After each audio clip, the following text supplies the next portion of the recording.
ఒక మాయని తెలుసుకున్నాను.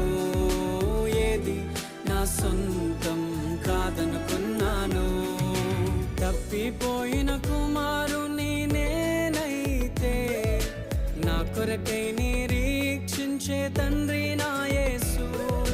తప్పిపోయిన కుమారుని నేనైతే నా కొరకై నిరీక్షించే తండ్రి